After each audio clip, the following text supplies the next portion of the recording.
ஹாய்ங்க. இன்றைக்கி ஒரு மீஷோ அன்பாக்சிங் பார்க்கலாமா? ஒரு க்யூட்டான காஃபி மக் தான் வந்து ஆர்டர் போட்டிருந்தேன் மீஷோவில். ஸோ அதோட ஓப்பனிங் பார்க்கலாம். பார்த்தீங்க அப்படின்னா கிளாஸ் மெட்டீரியல் ரொம்ப காம்பேக்டாக இருக்கும். எனக்கு வந்து ரொம்ப பெருசாகவும் இல்லாமல் ரொம்ப சிறுசாகவும் இல்லாமல் வேணும்னு பார்த்தேன். இது ஒரு நல்ல ப்ராடக்டாக இருந்தது. நான் ரொம்ப நாள் விஸ்லிஸ்ட்டில் போட்டு வாங்கினேன். இது வந்து ரெட் செரியோட பிராண்டு. ரொம்ப நல்லா இருந்தது. குவாலிட்டியும் ரொம்ப இதாக இருந்துச்சு. கிட்ஸ் ஃப்ரெண்ட்லியும் கூட. ஏன்னா அவங்களுமே ஹோல்ட் பண்ணுறதுக்கு ரொம்ப ஈஸியாக இருந்துச்சு. பேக் ஆஃப் 2 இதில் வாங்கினேன் நான். இதோட பேக் ஆஃப் 2 பார்த்தீங்கன்னா 137 ருபீஸ் வாங்கினேன். ஆன்லைன் பேமெண்ட் பண்ணேன்.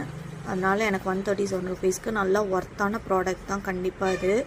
வேணும்னா நீங்களும் ட்ரை பண்ணி பாருங்கள். நான் ஸ்க்ரீனில் கோட் தரேன்.